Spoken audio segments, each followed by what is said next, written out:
Maganda kasi yung kapit nito. Kahit gumanong-ganon ka, gumanong-ganon, hindi siya nahuhulog. Sa mga nag-eyeglass dyan, struggle is real talaga, no, kapag yung salamin mo is yung nahuhulog siyang ganyan. Ayan, pag napawisan ka or pag oily yung face mo, yung bang andyan, mapupunta dyan, mahuhulog. Magalaw ka lang, mahuhulog. Struggle is real talaga, di ba? Pero buti na lang, meron ng remedyo dyan.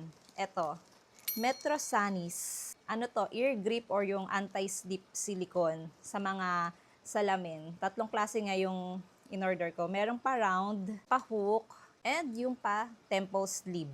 Tinry ko na to isa-isa sa salamin ko. And ang nagustuhan ko is etong pa temple sleeve. Meron ding color black nito. Mas maganda yung kapit niya sa salamin ko.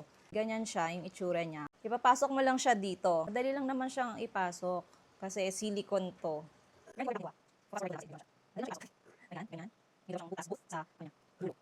Ayan, naipasok ko na tong isang temple sleeve. Ganyan yung magiging itsura niya kapag nakapasok. Tapos ito naman yung sa kabila. Ayan. So ganito yung magiging itsura niya kapag nakapasok na. Ayan. Maganda kasi yung kapit nito kapag ganito yung nilagay ko. Ayan.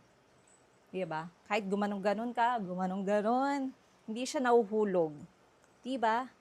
Ayan siya, oh. Ayan siya, mga mima. Ganyan.